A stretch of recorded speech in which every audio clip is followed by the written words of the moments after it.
বছরও আমাদের বেশ কিছু অর্থনৈতিক ভর্তুকি আমাদের দিতে হয়েছে। সেই শুরু থেকেই ভর্তুকি দিয়ে দিয়ে এই প্রতিষ্ঠান চলছে।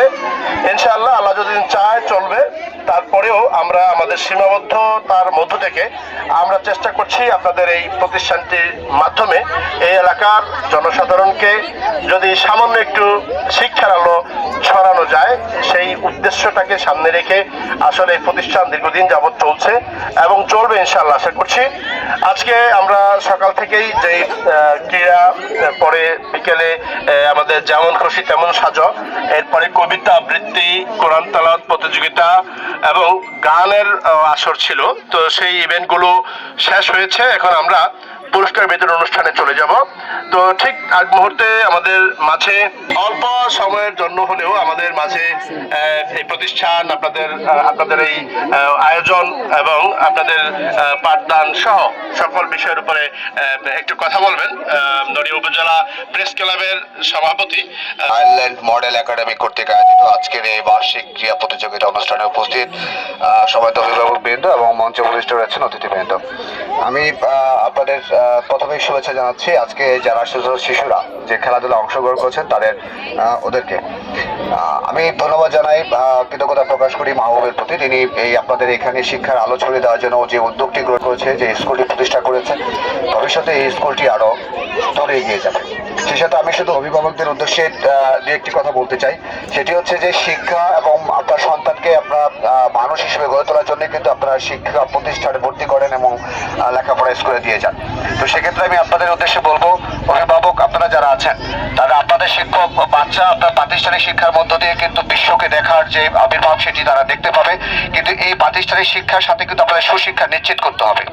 আপনার সন্তান যখন সুশিক্ষায় শিক্ষিত হবে তখন সে প্রকৃত মানুষ হয়ে গড়ে উঠবে।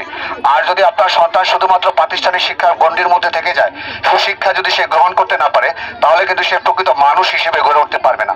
এবং সেদিক থেকে আপনাদের শুধু একটা কথা বলবো, আপনাদের যে বাচ্চারা রয়েছে সেই বাচ্চারা আসলে প্রাতিষ্ঠানিক শিক্ষার পাশাপাশি সুশিক্ষায় গড়ে উঠছে কিনা সেটি নজর দেওয়ার জন্য বিশেষভাবে অভিভাবকদের প্রতি আমি অনুরোধ রাখবো। তার ধারাবাহিকতা আমি বলবো, আপনার সন্তান যদি মনে করেন যে একটি বিস্কিট কিংবা একটা খাবার যদি আপনার সহপাঠীর সাথে ভাগ করে খাচ্ছে, তাহলে আপনি বুঝে নেবেন যে আপনার সন্তানের ভিতরে মানবিকতা কাজ করছে। আপনার সেই সন্তানকে আরো উদ্বুদ্ধ করবেন কাউকে দিয়ে খাওয়ার জন্য, কাউকে শেয়ার করার জন্য। আর আপনার বাচ্চা যদি মনে করেন যে না, কাউকে দিতে পছন্দ করে না, কাউকে খাবার শেয়ার করতে পছন্দ করে না, সেই বাচ্চাটাকে আপনারা বোঝাতে চেষ্টা করবেন যেন তোমরা ভাগ করে খাও।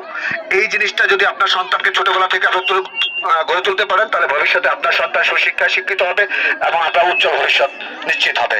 ধন্যবাদ। আমি আর কথা বাড়াতে চাচ্ছি না। সকলকে ধন্যবাদ জানিয়ে আমি আমার বক্তব্য এখানে শেষ করছি। ধন্যবাদ সকলকে। আসসালামু আলাইকুম। ধন্যবাদ মুতাহিয়া। এ পর্যায়ে আয়েশা মনিকে পুরস্কার দিচ্ছে আয়েশা মনিকে তার পুরস্কারটি গ্রহণ করার জন্য। অধিকার করেছে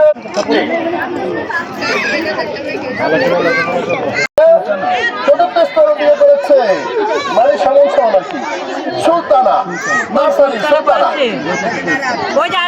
যৌথভাবে তৃতীয় স্থান অধিকার করেছে সুলতানা। মেয়েদের ঠিক কাগজ ধরে প্রথম দ্বিতীয় তৃতীয় স্থান অধিকারীর নাম প্রকাশ করছি। প্রথম স্থান অধিকার করেছে আইরিন সর্দার। আইরিন সর্দার, ধন্যবাদ আইরিন। এরপরে ইলমা, নার্সারি ইলমা, ছেলে রাফিয়া। এরপরে আব্দুল মিজান পঞ্চম শ্রেণী। দ্বিতীয় স্থান অধিকার করেছে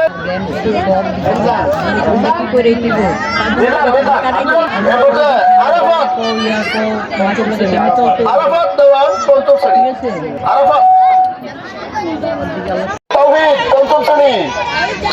তাওহীদ পঞ্চম শ্রেণী।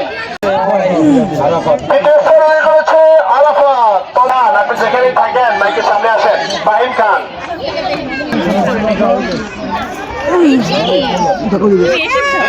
অধিকার করেছে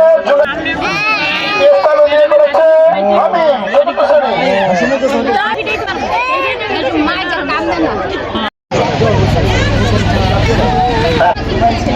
এরপরে জুনায়েদ মোল্লা তৃতীয় স্থান।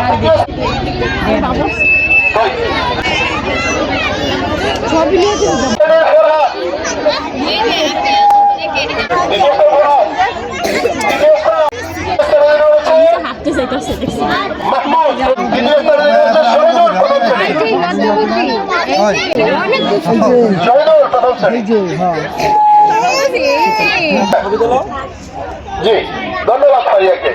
দ্বিতীয় স্থান অধিকার করেছে আশরাফ আলী নার্সারি নাতির প্রাইজ দিচ্ছে।